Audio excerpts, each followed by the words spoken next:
দুই গোষ্ঠীর টানাটানির মধ্যেই রবিবার ঘোষণা করা হয় ত্রিপুরা ফুটবল অ্যাসোসিয়েশনের নতুন কমিটি। কমিটিতে গুরুত্বপূর্ণ পদগুলিতে পূর্বতন যারা ছিলেন যথারীতি তাঁরাই বহাল থাকেন। নিয়ম অনুযায়ী আগামী 3 বছরের জন্য এই কমিটি গঠন করা হয়েছে।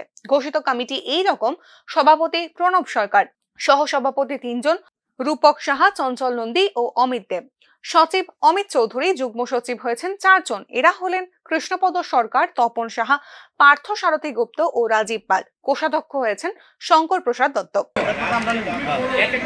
প্রেসিডেন্ট প্রণব সরকার, ভাইস প্রেসিডেন্ট রূপক সাহা।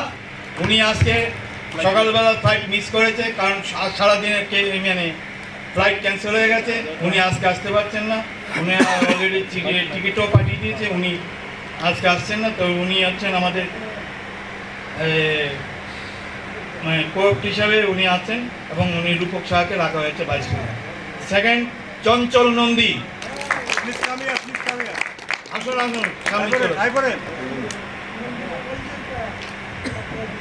থার্ড, অমিত দেব।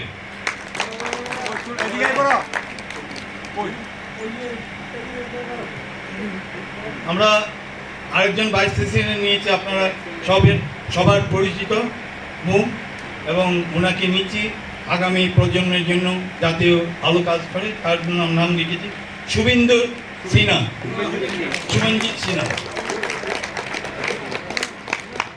ওর কাছে অনেক প্রত্যাশা আশা নিয়ে আমরা ওনাকে রেখেছি।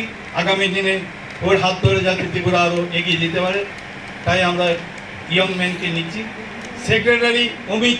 এবছর ত্রিপুরা ফুটবল অ্যাসোসিয়েশনের নতুন কমিটি গঠনের প্রক্রিয়া শুরুর পর থেকেই দুটি গোষ্ঠীর মধ্যে নীরব কোন্দল ক্রমশ প্রকাশ্যে আসছিল।